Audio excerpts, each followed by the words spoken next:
Kain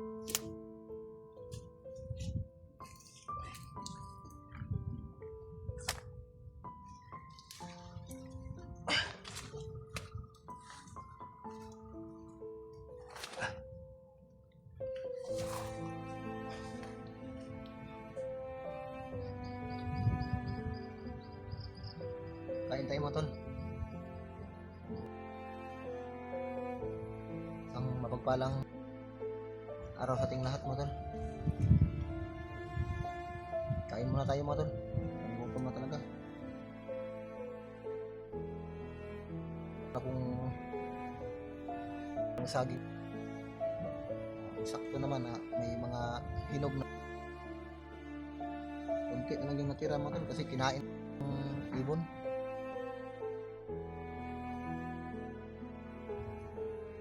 Nanghihina na talaga yung katawan ko sa sobrang gutom mga tol at pagod.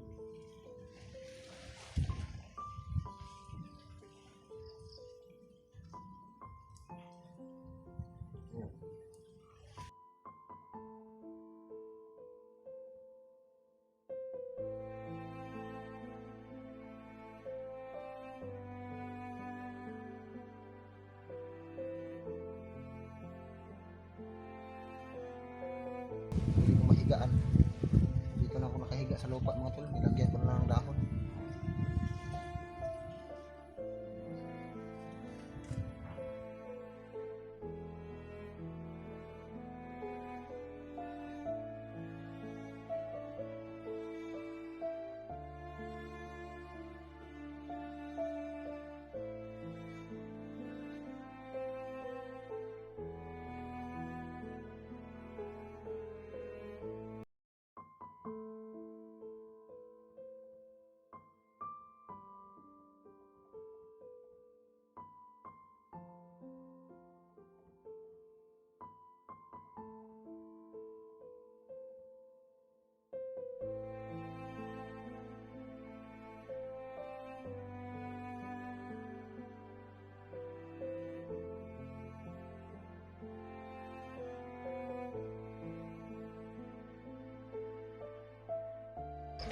Buti na lang yung puno ng saging mga tol na daanan ko ay hindi inubos ng mga ibon. Kaya may natira pa namang hinog na saging yan. Kuha ko na lang. Para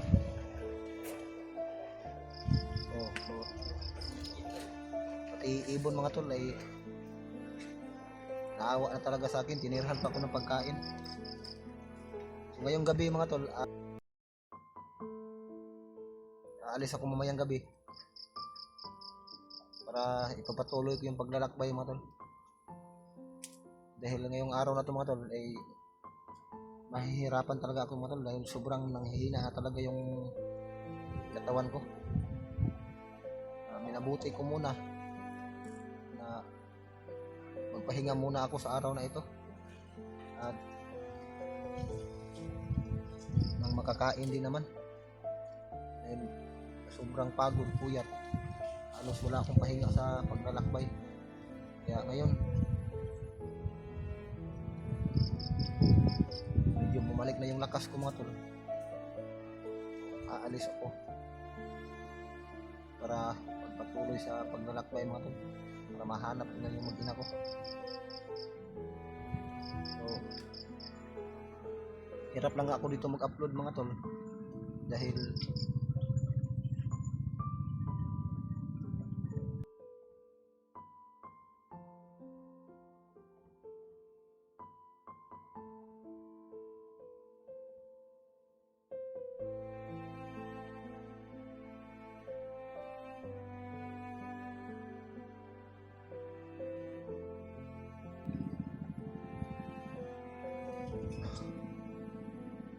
problema ko lang dito mga tol kung hindi ko matawagan yung mga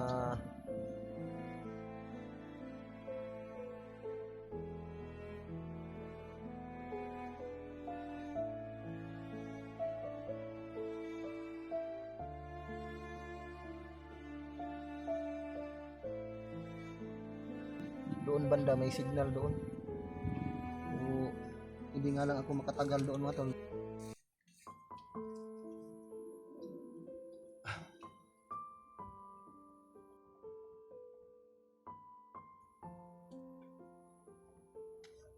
Tapos delikado din doon mga tol, baka madaanan tayo ng mga kalaban, kaya hindi ako nagtagal.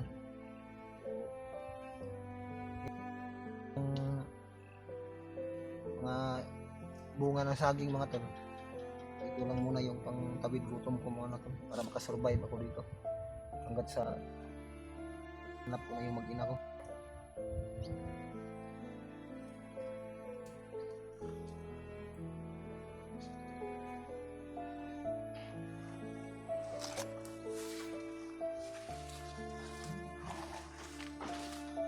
Pasensyahan muna yung mga tol, kailangan ko munang humiga sandali mga tol, dahil sumasakit talaga yung likod ko.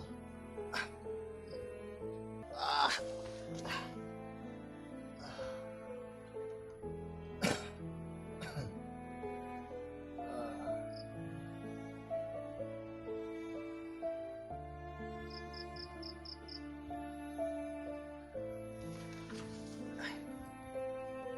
Hindi kasi ako makatayo dito mga tol, hindi ako makaupo ng maayos dahil dito ako sa ilalim ng mga damo.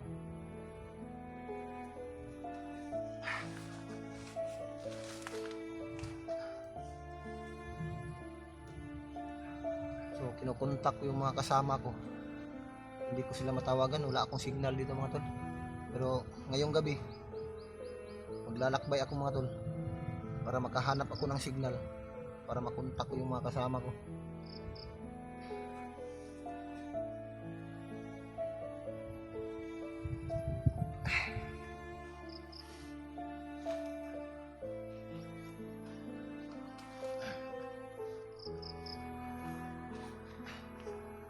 Ay naku, grabe.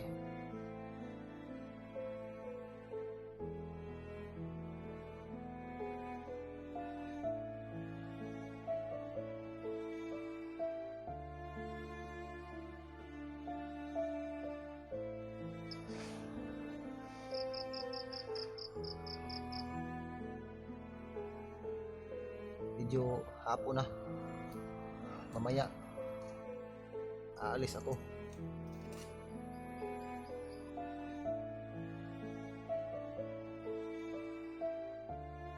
Para ipagpatuloy ko yung paghahanap ng aking mag-ina.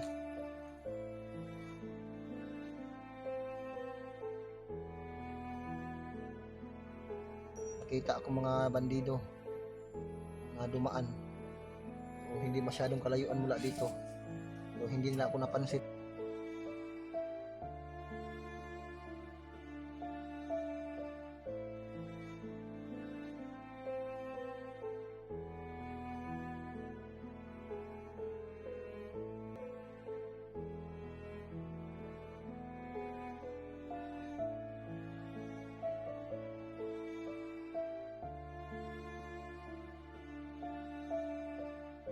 Baka may makakita sa akin, baka makita ako ng mga kalaban mga tol, mapansin nila ako kung aalis ako dito, kasi medyo maliwanag pa mga tol. So, mamaya kung dumi, idahan-dahan akong aalis dito. So,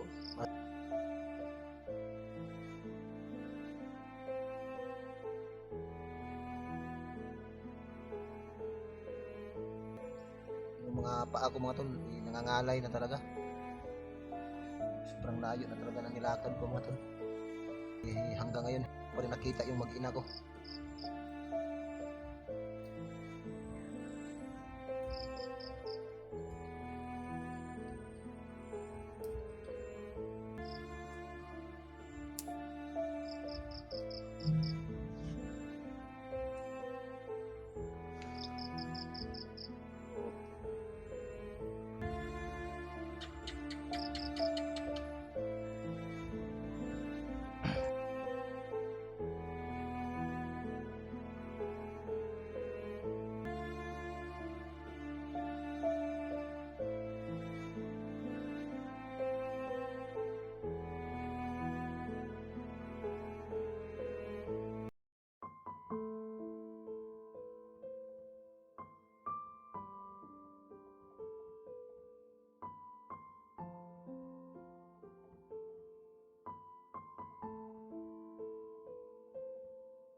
pag-asa.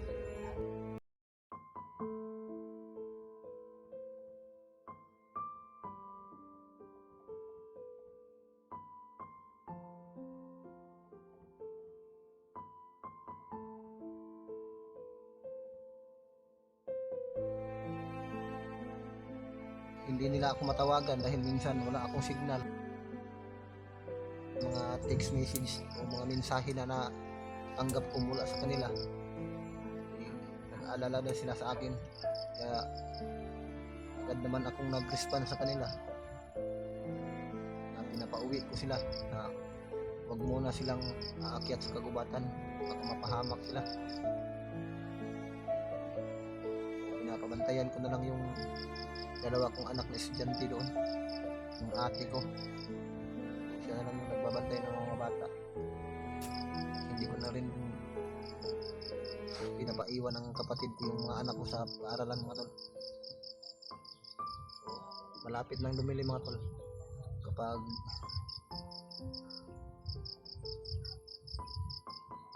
didilim ito, mga tol, saka na ako kikilos para maglakbay, mga tol. Sa ngayon lang, hindi talaga ako makapag lakad ng maayos kapag sa araw dahil nanghihina yung katawan ko. Dahil hindi ako makipaglaban ng maayos dahil sobrang sakit talaga ng katawan ko, mga tol. Ngayon pa man ay hindi ako susuko, mga tol. Pipilitin kong mailigtas yung mga anak ko. O pamanhin mo na, mga tol, kailangan kong humiga. Napakasakit talaga ng katawan ko.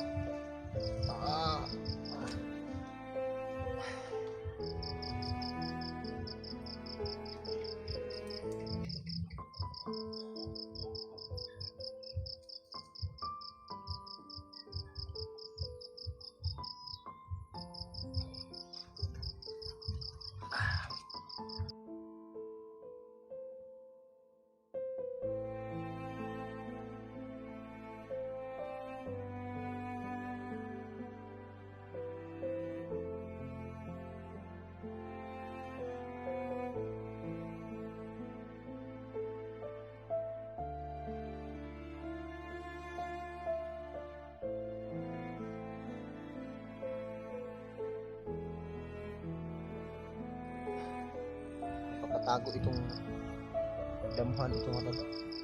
So hindi ako pwede magtagal dito. Kailangan ko nang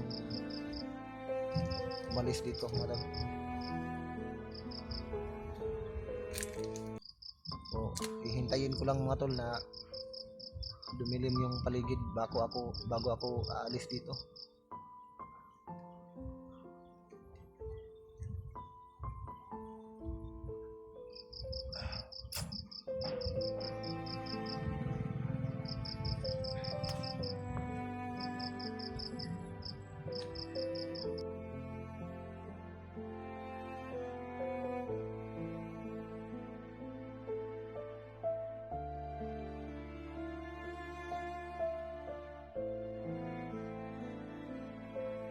Napakasukal ng damuhan ito, mga tol. Baka matuklaw tayo ng ahas dito. Yun ang problema natin, lalo na kung yung king cobra, delikado yan dahil napakakamandag ng ahas na yun, mga tol. Kailangan talaga natin magdubli ingat dito. Pero dito din naman yung baril ko, isang putok lang matakot na yung ahas na yun.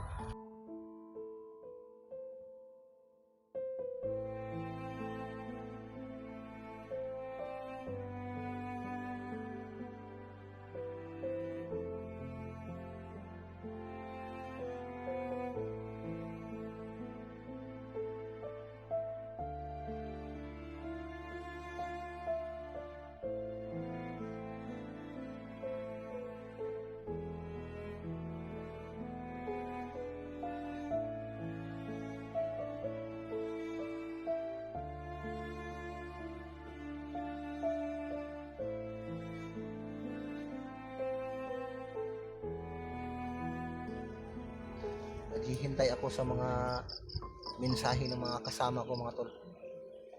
na matanggap ko yung mga mensahe nila para malaman ko rin yung kalagayan nila kung nasaan na sila.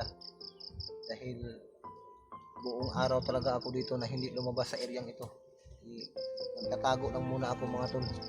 Dahil yun nga, tulad ng sinabi ko kanina, hindi ko pa kayang makipaglaban dahil nanghihina yung katawan ko.